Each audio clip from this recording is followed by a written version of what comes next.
Hello students, आज की इस वीडियो में आज मैं कक्षा 11वीं वाले विद्यार्थियों को रसायन सब्जेक्ट का यहाँ पे आईएमपी मॉडल क्वेश्चन पेपर दिखा देता हूँ। ये जो पेपर है ये रियल तो नहीं है, लेकिन अगर ये प्रश्न आप बना पाते हो तो इसका मतलब ये है कि यहाँ से जितने भी प्रश्न हैं वो सरल है, और अगर ये सरल है मतलब आप सभी प्रश्नों को बना पाओगे।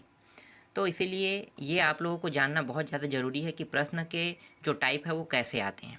तो आने की जो विधि है उसको आप देख लो, ठीक है। फिलहाल थोड़ा सा चेंजेस हुआ है त्रैमासिक परीक्षा के प्रश्न पत्र पे। यहाँ पे जैसे 1 नंबर के प्रश्न में आपको सही विकल्प, वस्तुनिष्ठ प्रश्न मतलब जो सही जोड़ी मिलाओ और खाली स्थान देखने को मिल रहा है।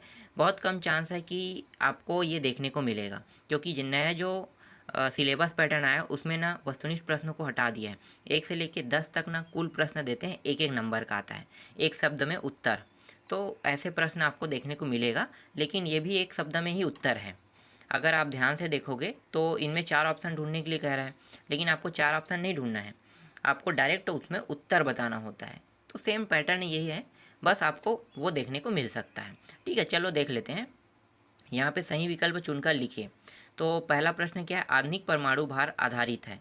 तो आधुनिक परमाणु भार जो है वो नाइट्रोजन पे होता है, लेकिन नाइट्रोजन दिया नहीं, तो यहाँ पे आपको कार्बन लेना है, कार्बन 12 पर। ठीक है, संख्या 10,216 सार्थक अंक है, तो इसका आंसर आएगा 5 आएगा। इसके बाद देखो तीसरा प्रश्न, एक मोलल विलयन वह है जिसमें 1 मोल विलय उपस्थित है, तो इसका आंसर आएगा 1 लीटर विलियन में आएगा। अगला देखो, निश्चित अनुपात का नियम प्रस्तुत किया था, तो किसने किया था? तो इसका आंसर भी मुझे पता तो नहीं है, चलो आगे देखते हैं।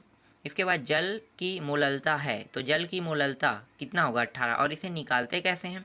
तो हाइड्रोजन उसमें 2 होता है, ऑक्सीजन कितना होता है? 1 होता है ना। तो हाइड्रोजन के परमाणु क्रमांक 2, 1 में 1 तो 2 में 2 होगा।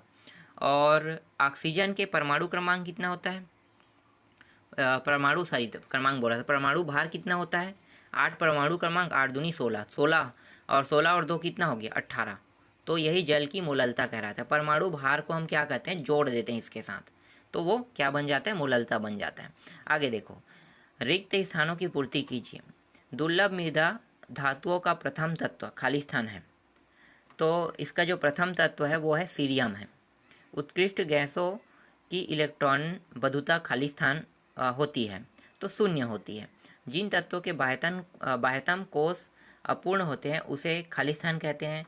तो एक होता है अक्रिय गैस, एक सक्रिय गैस, मुझे भी याद नहीं है यहाँ पे क्या आएगा, लेकिन बाहरी कक्ष जैसे कि नियॉन है, आर्गन, इसमें तो बाहरी कक्ष नहीं पाया जाता है। जैसे ऑक्सीजन है, इसमें बाहरी कक्ष पाया जाता है। हाइड्रोजन, हीलियम, नियॉन नहीं, ये तो अलग है। चलो ठीक है, इसे देख लेना क्या होगा।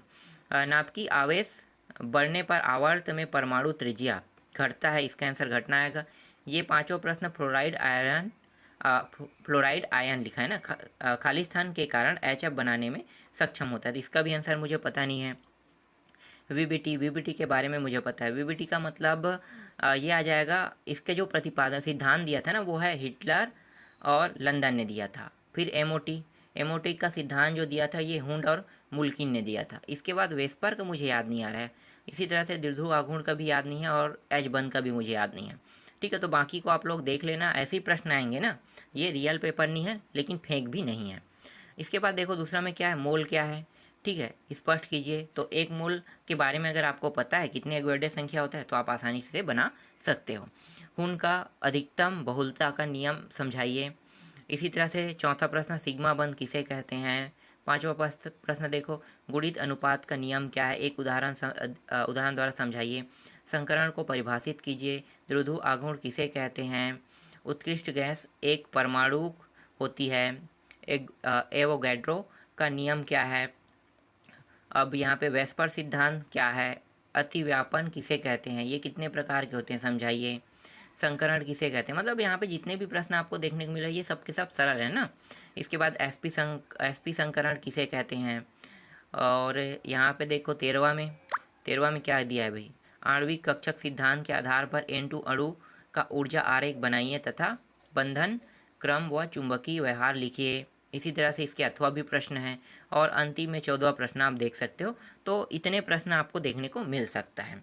ठीक है, थोड़ा सा टाइप चेंज होने की संभावना है, पर ऐसा घबराना नहीं है, क्योंकि वहाँ पे जो प्रश्न आएगा वो एक एक नंबर का रहेगा। तो 1 से लेके 10 तक के जो प्रश्न आपको देखने को मिल सकता है उसमें एक शब्द में उत्तर देने को आ सकता है।